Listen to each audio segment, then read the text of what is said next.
don't know, Keith, can you really ask for a better day than we had today to kick off July? No, and this whole stretch looks really great. I know a lot of people, will take this week off if they can, and it's just great. If you visited Maine during this stretch, it's like, this is how people end up moving here. Yeah, exactly. Total chef's kiss situation. And the 4th of July looks good too. We've got just a chance of a shower in there. We'll talk about that in a second. 80 in Portland for high today, average high 78, so technically above average. I don't think it really hits that way the next few days, kind of in the same zone where our temperatures are 80 to 85 on the high end of things. But the dew points are reasonable, sitting right now at 40 to 55 for a dew point. So it's kind of a neutral air, if anything. It's not especially sticky, it's not especially crisp, but it's comfortable enough. And we've had some clouds develop through the middle of the day. But look over the last couple of frames as those clouds have basically dissolved in the mid-level of the atmosphere, and with it any shower chances. We had a couple of sprinkles out there in Oxford County. This little cell has moved into northwest York County. I'd be surprised if this is still even hitting the ground there, as is the case with the showers being picked up right around the radar in the New Gloucester area. Those are likely not hitting the ground either. So most of us in good shape through the rest of this afternoon into tonight, with temperatures dropping into the 60s, 50s, and eventually across northern Maine and the mountains, potentially the 40s briefly. That's not really going to go on too long. Tomorrow's a lot like today, where it starts sunny and then it's a mixture of sun and clouds through the middle of the day. If anything, a lower chance of a shower than we had today, and that wasn't an especially high chance. 80 to 85 should do it. Notice the coast is basically the same temperature as inland. There's really not much of an ocean influence involved here.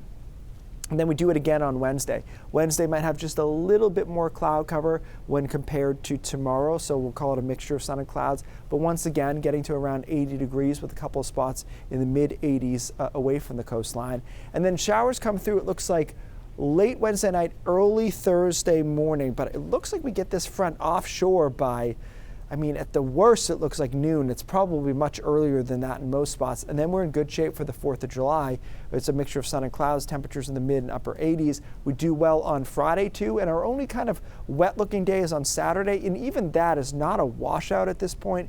It looks like afternoon showers and more clouds, and then back to nice weather on Sunday. So, not only is it generally dry, except for Saturday, our temperatures are generally warmer too. Now these are inland temperatures, but still we're going to be roughly in the same place along the coastline. So good stretch of weather. Again, we'll see what Saturday looks like exactly, but I think it's going to be showery. We'll just determine if it's rainy or just, afternoon stuff.